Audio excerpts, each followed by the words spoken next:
Hello everyone, welcome to Delta Academy. मेरा नाम है रंजन और आप देख रहे हैं एसएससी जेई की आरएम बैच। एसएससी जेई की इस आरएम बैच में बैक टू बैक हम लोग क्वेश्चंस बना रहे हैं। बहुत सारे टॉपिक्स मेजरमेंट के हम लोगों ने क्वेश्चंस बना करके कंप्लीट किए और अब आज की क्लास में लास्ट टॉपिक रहेगा मेजरमेंट का, जिसके बेस्ड हम लोग कुछ क्वेश्चंस देखेंगे। और कल की क्लास के ऑनवर्ड्स आप लोगों के लिए नया सब्जेक्ट जो है इस आरएम बैच में स्टार्ट हो जाएगा क्वेश्चन के फॉर्म में। चलिए ठीक है, देखते हैं इसके आगे की प्लानिंग क्या क्या है। तो भाई अभी तक हम लोगों ने इतने सब्जेक्ट्स कंप्लीट किए हुए हैं, अब हम लोग पहुंच रहे हैं इलेक्ट्रिकल मेजरमेंट्स पे। इलेक्ट्रिकल मेजरमेंट्स पे हम लोग पहुंचे 8 जनवरी के ऑनवर्ड्स और लगभग ये 16 जनवरी यानी कि आज का जो सेशन है यहाँ पर इलेक्ट्रिकल मेजरमेंट कंप्लीट हो जाएगा। तो अब नेक्स्ट सेशन से क्या मिलेगा आपको, अगली जो क्लास होगी वहाँ से बेसिक इलेक्ट्रॉनिक्स के क्वेश्चंस हम लोग बनाने वाले हैं, बेसिक इलेक्ट्रॉनिक्स के। तो बेसिक इलेक्ट्रॉनिक्स के अलग अलग टॉपिक्स को मैं इसमें कवर कराऊंगा, इसके क्वेश्चंस आप लोग को प्रॉपर देता रहूंगा। और लगभग 20 जनवरी के आसपास, छोटा सब्जेक्ट है इसमें बहुत ज़्यादा टाइम देने की हमको नीड नहीं पड़ेगी, हम लोग 20 या 21 जनवरी के आसपास तक इसके क्वेश्चंस भी बना लेंगे।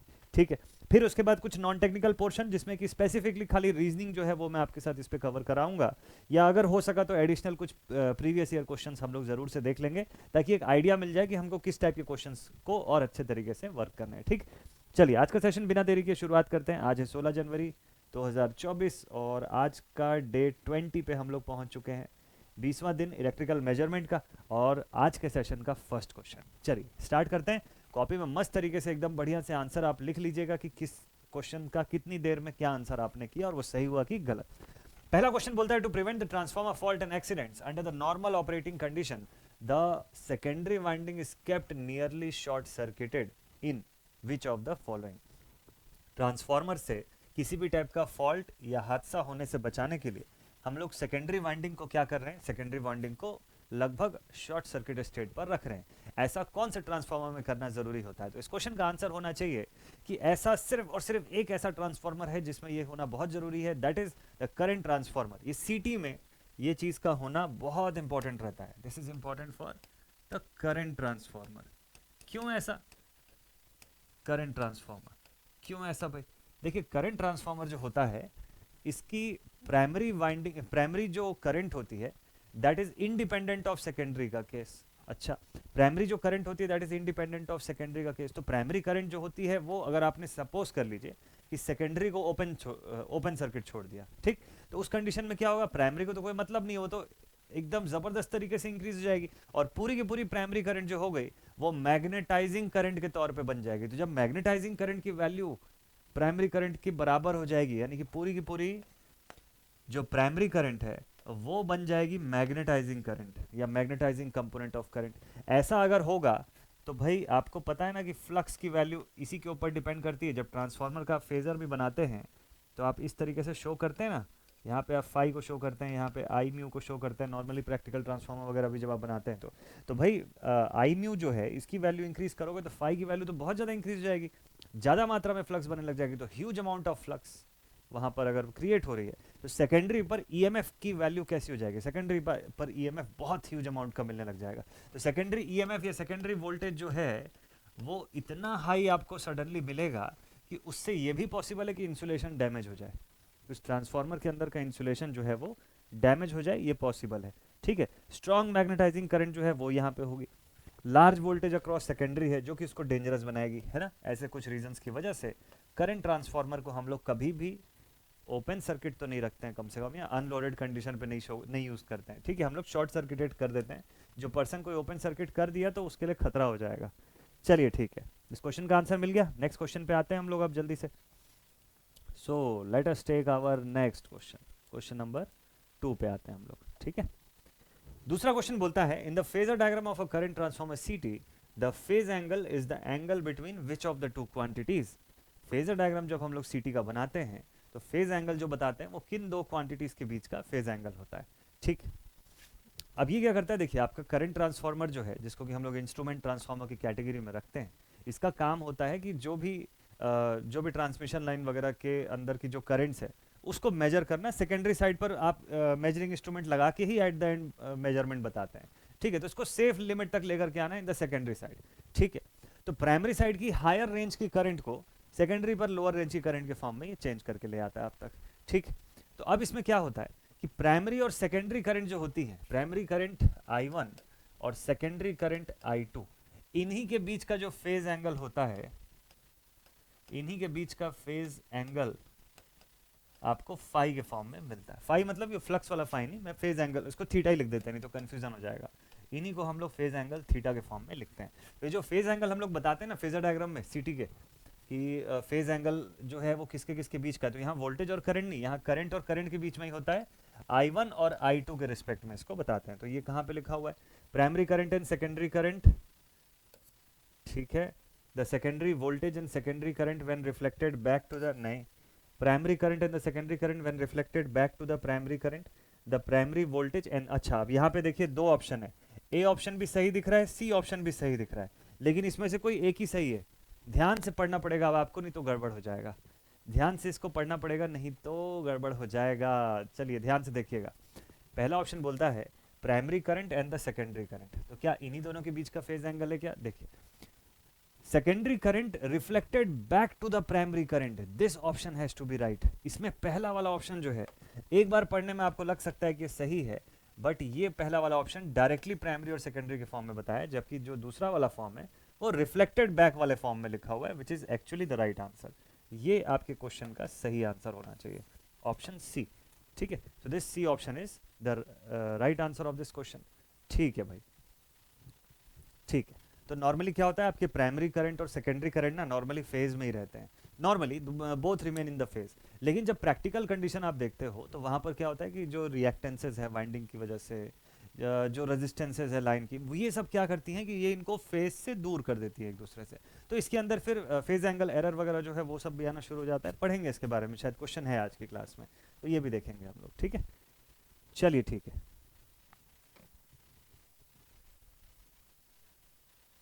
नेक्स्ट क्वेश्चन लेते हैं। चलिए ठीक है, अगला सवाल ये आ गया। नेक्स्ट क्वेश्चन आप सभी के सामने लिखा हुआ है, which of the following is also called as the series transformer.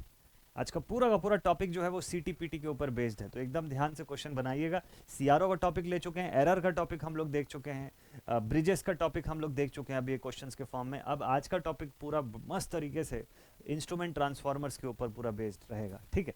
तो कौन सा ट्रांसफॉर्मर को सीरीज ट्रांसफॉर्मर भी बोला जाता है? फर्स्ट ऑप्शन से power transformer, second is the current transformer, third is distribution transformer, and last one is the potential transformer. कौन से ट्रांसफॉर्मर को आप सीरीज ट्रांसफॉर्मर के तौर पे भी देखते हैं?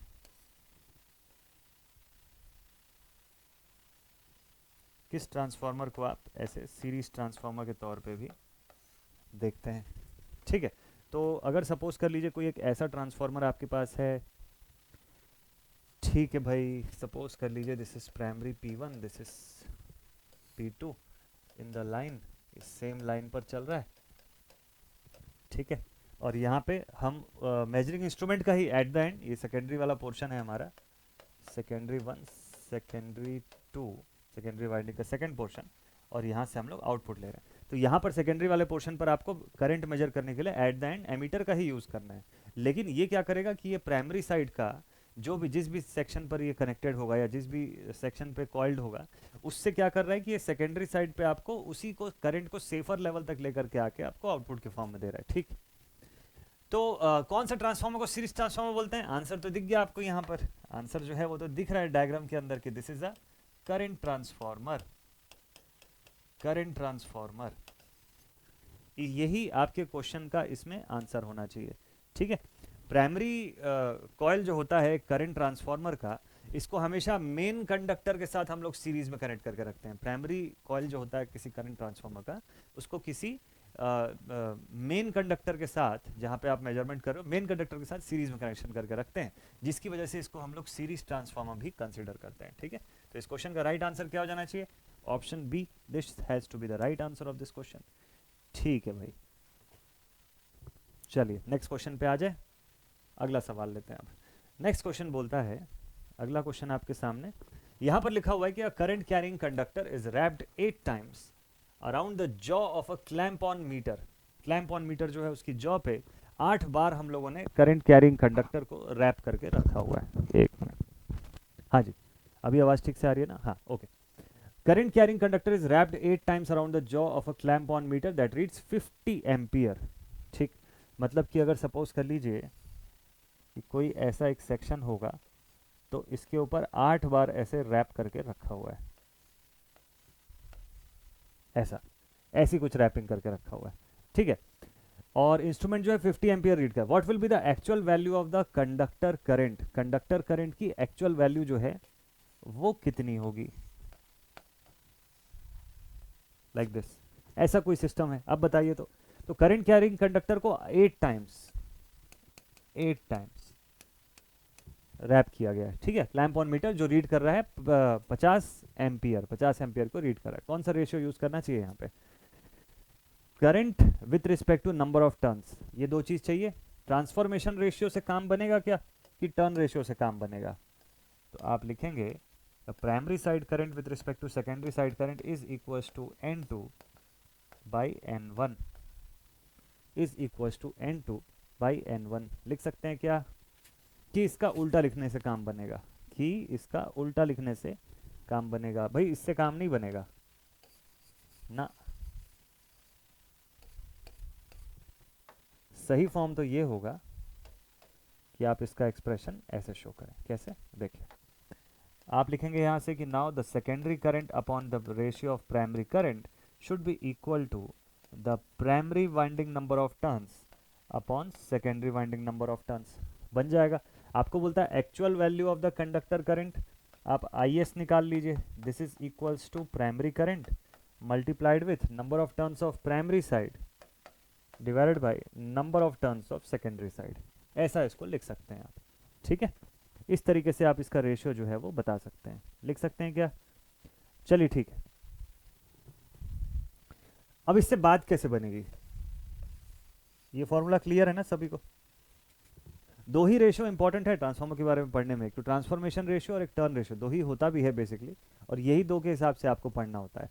तो अब आप देखिए, आपको यहाँ से प्राइमरी करंट गिवन है क्या, 50 एम्पियर गिवन है। क्लैंप ऑन मीटर क्या यूज कर, अच्छा क्लैंप ऑन मीटर अगर ये रीड कर रहा है तो प्राइमरी करंट होगा या सेकेंडरी करंट होगा, ये प्राइमरी करंट होगा कि सेकेंडरी करंट होगा, इसको सोच के बताइएगा। ठीक है, clamp on meter that reads 50 ampere, 50 ampere read कर सकता है। ठीक है, तो मैं यहाँ पे लिख दूंगा this should be equal to 50 into NP upon NS, तो मुझे दे दिया यहाँ पे कितना, वाउंड राउंड द जॉ इतना। What will be the actual value of the conductor, current carrying conductor is wrapped 8 times. Okay, तो 8 बार हो गया ना यहाँ पे, तो this is equal to 1 upon 8, primary secondary 1 8। ठीक, उस रेशियो में मैंने लिख दिया। अब सॉल्व कर दीजिए इसको, 8 1 जा और 8 5 जा 40 होता है, तो 8 6 जा 48, 6 पॉइंट समथिंग कुछ आना चाहिए इसका डेटा, 6 पॉइंट समथिंग यानी 6.25 should be it's right answer.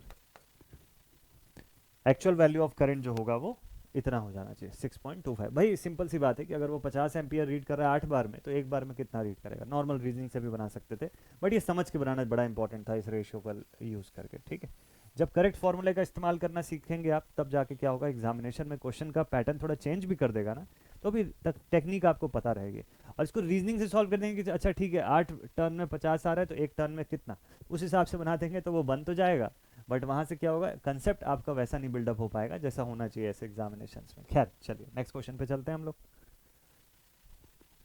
अगला सवाल लेते हैं अब यहाँ से।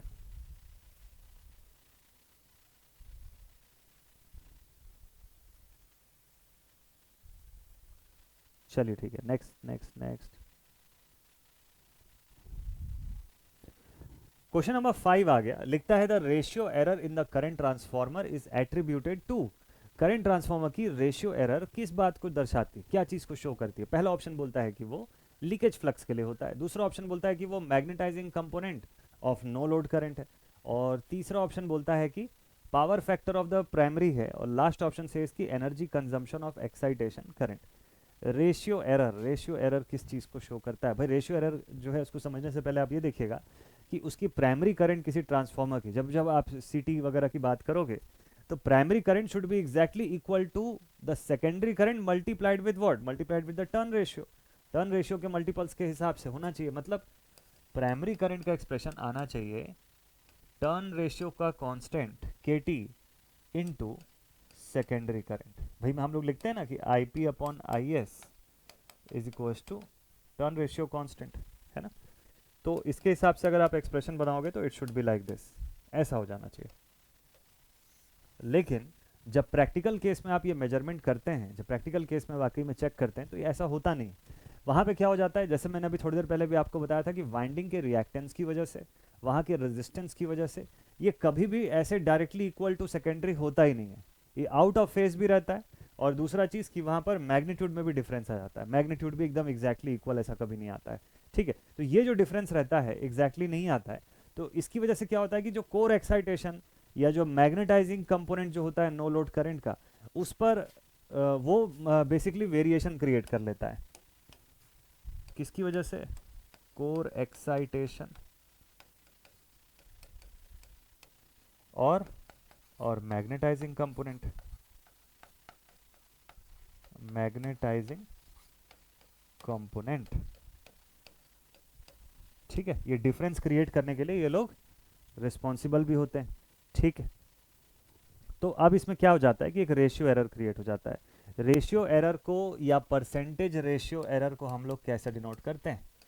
kn इंटू आर या kn minus R upon R वाले फॉर्म में। इसको कैसे डिनोट करते हैं हम लोग?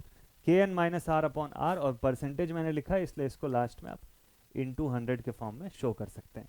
ये क्या क्या चीज़ है भाई? ये पूरा चीज़ जो है ये किस फॉर्म में हम लोगों ने लिखा हुआ है? देखिए kn जो है, this is your word, this is your nominal ratio, ये आपका नॉमिनल रेशियो होता है। और ये दोनों आर जो हैं ये क्या चीज़ को रिप्रेजेंट कर रहे हैं?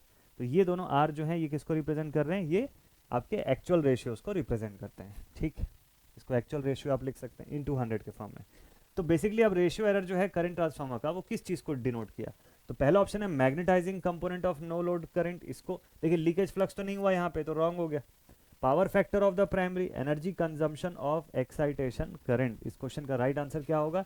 मैग्नेटाइजिंग कंपोनेंट जो है, magnetizing component of no load current, magnetizing component of no load current, जैसे कि मैंने यहाँ पे आपको लिखवाया, कोर एक्साइटेशन या मैग्नेटाइजिंग कंपोनेंट ऑफ करंट, ठीक है। उसके रिस्पेक्ट में आप बताते हैं। इसीलिए तो एक्चुअल रेशियो जो होता है वो हमेशा ऑपरेटिंग कंडीशन के हिसाब से वेरी करता है, इसीलिए इसके अंदर एरर जो होता है वो हम लोग पढ़ते हैं और उस एरर को फिर हम लोग रेशियो एरर के फॉर्म में पढ़ते हैं। तो बी ऑप्शन इस सवाल का सही आंसर हो गया। चलिए नेक्स्ट क्वेश्चन पे चलते हैं। अब इसके बाद अगला सवाल जो है, फिर से करंट ट्रांसफार्मर का ही क्वेश्चन है। लिखा हुआ है कि current transformer has a phase error of +5 degrees, ठीक है। बोलता है the phase angle between the primary and secondary current is how much? 5 degree का फेज एरर है करंट ट्रांसफार्मर के अंदर, प्राइमरी और सेकेंडरी के एंगल का। हम लोगों ने स्टार्टिंग में देखा था कि I1 और I2 के बीच का हम लोग फेज एंगल जो है उसको पता करते हैं इसके अंदर। तो फेज एंगल का एरर जो है वो 5 डिग्री का है, ठीक है। तो अब इससे क्या होता है? प्राइमरी और सेकेंडरी, सेकेंडरी रिवर्स्ड होने की वजह से प्राइमरी की इक्वल होगी, प्राइमरी की बिल्कुल उसको इक्वल होना चाहिए आइडियली, लेकिन 180 डिग्री शिफ्टेड भी होना चाहिए, उसको 180 डिग्री शिफ्टेड होना चाहिए ना। तो प्राइमरी और सेकेंडरी के बीच में थीटा एंगल कितने का होना चाहिए? आइडियली 180 डिग्री का होना चाहिए। लेकिन भाई साहब इसके अंदर आएगा क्या? एरर आएगा। तो एरर आएगा तो क्या होगा? थीटा माइनस डेल के फॉर्म में आप इसको लिखोगे। अब ये डेल कितने डिग्री का होगा? अननोन वैल्यू का। यहाँ पे फिलहाल कितने का बोला? 5 डिग्री का एरर हो रहा है, तो 180 माइनस 5 कर दोगे तो आपको ये वैल्यू मिल जाएगी क्या फाइनली? कि फेज एरर जो है वो कितने का आ रहा है? फेज एरर जो है उसके होने के बाद अब आपका एक्सप्रेशन जो है वो 175 डिग्री का दिखाई दे रहा है। Phase angle between the primary and secondary current, error बोल रहा हूँ सॉरी, ये थीटा एंगल, एरर तो यहाँ पर है, ठीक है। ये थीटा एंगल जो है आपका 175 डिग्री का आना चाहिए। बोलिए डेटा सही है? प्लस है ना? हाँ ठीक है। अगर वो माइनस होता तो फेज एरर ऑफ -5 डिग्री, तो माइनस को यहाँ पुट करते तो प्लस हो जाता है, 185 दिखने लग जाता है वो। खैर ठीक है, अच्छा है कि ऐसा कोई ऑप्शन में नहीं दिया हुआ है। 175 degree is the right answer of this question, ठीक है। बना लेंगे फेज एरर का क्वेश्चन, बिल्कुल सिंपल सा था, डायरेक्ट था यहाँ पर, ठीक है ठीक है ठीक है। चलिए बढ़िया। तो एंगल ऑफ सेकेंडरी जो है उसको इस हिसाब से आप लिख सकते हैं। हालांकि डेल का एक्सप्रेशन हम लोग इधर लिखते हैं, डेल का एक्सप्रेशन जो है सेकेंडरी के एंगल के हिसाब से लिखा जाता है कि del is equal to 180 degree minus जो भी आपका एरर था वो, बट ठीक है चलो कोई दिक्कत नहीं। नेक्स्ट क्वेश्चन लेते हैं अब इसके बाद।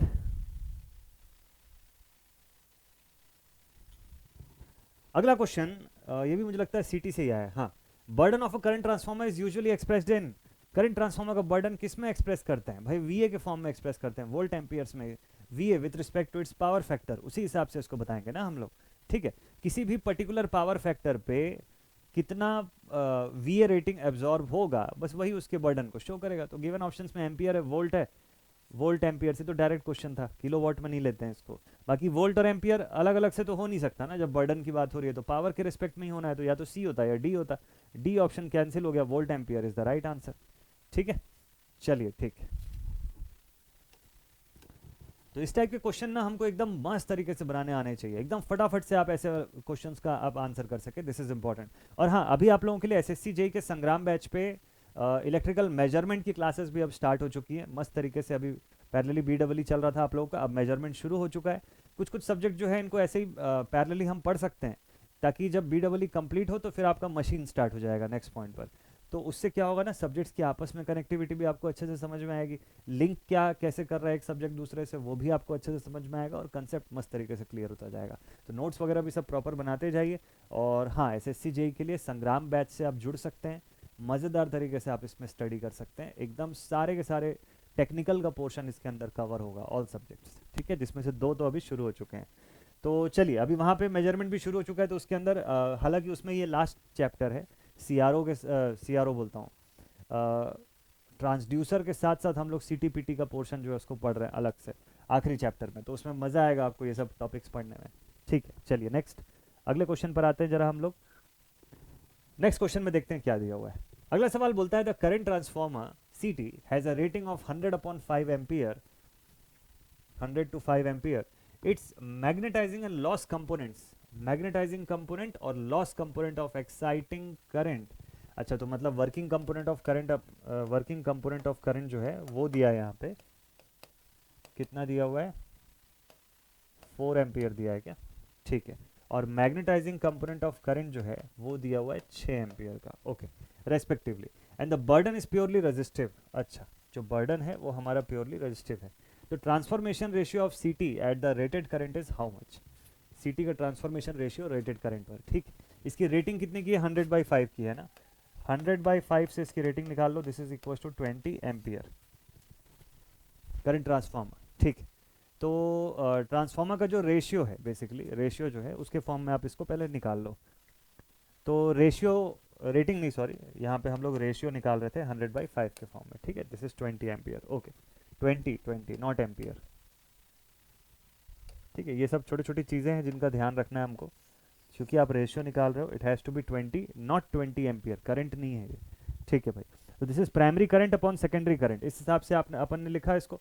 तो प्राइमरी करंट हो गया, सेकेंडरी करंट हो गया, वो दोनों का रेशियो, ये प्राइमरी बाई सेकेंडरी कर दिया, अपने पास इसका रेशियो आ गया, ठीक।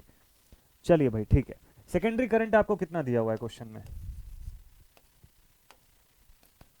सेकेंडरी करंट कितना दिया हुआ है सर, सेकेंडरी करंट आपको दिया है 5 ampere, 5 at an angle 0 degree ampere लिख सकते हो आप इसको, ठीक है। फेजर फॉर्म में लिखना पड़ेगा ना, डायरेक्टली आप प्लस माइनस तो कर नहीं सकते इसको, तो 5 एट एन एंगल 0 डिग्री के फॉर्म में लिख सकते हो, और इसका मैग्नीट्यूड भी बताओगे तो इतना ही आएगा, 5 ही होगा इसका मैग्नीट्यूड, यहाँ पे एंगल तो इसका 0 पर है, तो इसलिए कोई दिक्कत नहीं है।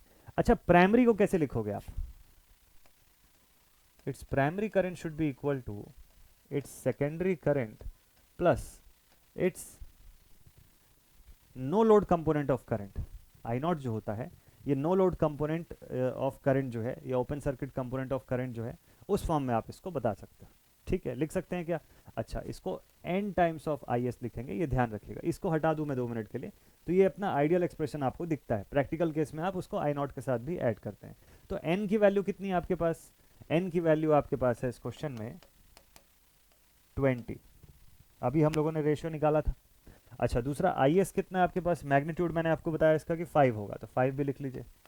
अब बताइए आई नॉट कितना है यहाँ पे, आई नॉट जो है वो कैसे निकालते हैं हम लोग, आई नॉट जो होता है वो कोर लॉस कंपोनेंट और मैग्नेटाइजिंग कंपोनेंट का फेजर सम होता है किसी भी ट्रांसफार्मर के भीतर। नॉर्मली अगर आप देखेंगे तो आप बताते हैं I naught is the phasor sum is equal to the phasor sum of working component of current and the magnetizing component of current. इस तरीके से आप आई नॉट का एक्सप्रेशन बनाते हैं।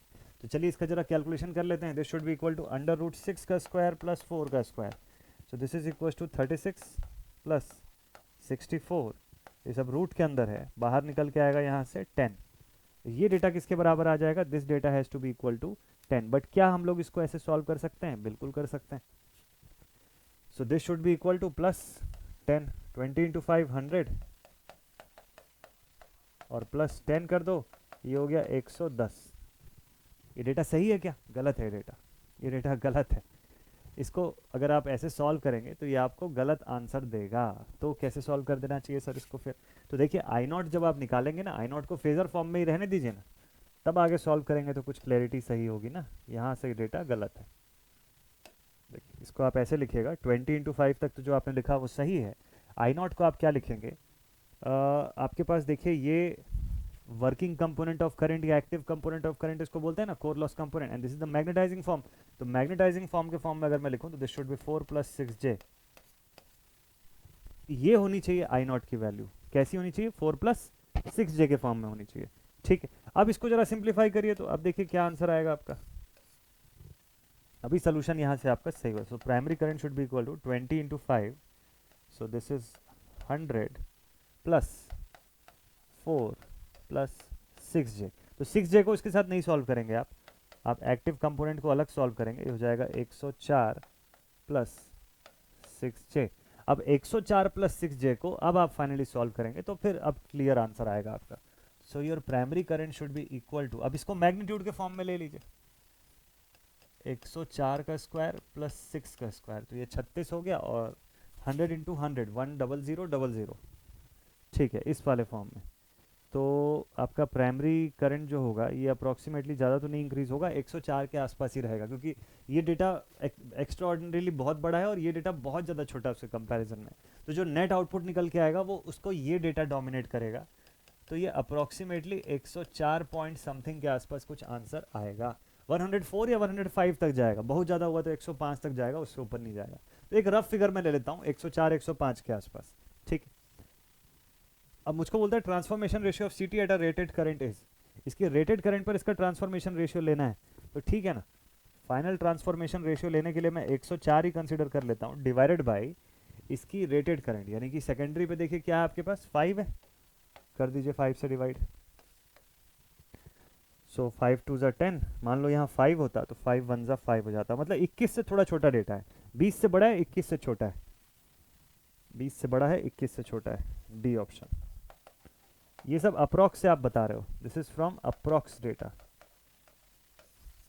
ठीक है, लेस देन 21, मतलब it should be less than 21, क्योंकि 104 है ना, 104.20 में भी कुछ आएगा, मैं पॉइंट वाला डेटा नहीं लिख रहा हूँ, सीधे सीधे, क्योंकि हमको देखिए कैलसी यूज़ करना नहीं है, डायरेक्ट सॉल्व करना है अपने AJE पेपर में, तो उस तरीके से उस कंडीशन पे आप ऐसे ही सिंप्लीफाई करेंगे तो सबसे बेस्ट रहेगा। ठीक, बस आपको यहाँ पे दो चीज़ों का ध्यान देना है कि जब आप कंपोनेंट्स यहाँ पे बताएंगे तो मैग्नेटाइजिंग कंपोनेंट और कोर लॉस कंपोनेंट, जब कोर लॉस कंपोनेंट की आप बात करेंगे तो ये एक्टिव कंपोनेंट होता है, इसी को वर्किंग कंपोनेंट बोलते हैं, जिसकी वजह से इसको जब मैंने फेजर फॉर्म में यहाँ पे शो किया तो ऐसे एक्टिव कंपोनेंट के फॉर्म में शो किया, मतलब non fluctuating part of this phasor जो है उस फॉर्म में शो किया, तो तब जाके आप आईपी को ऐसा लिख सकते हैं। ठीक, लेकिन उससे भी पहले क्या पता होना चाहिए, पिछले 3-4 क्वेश्चन जो बनाए उसमें आपको ये वाला फॉर्म क्लियर हो गया होगा कि IP should be equal to N time of NS, और प्लस यहाँ पे आई नॉट आपको प्रैक्टिकल केस के लिए रखना पड़ा।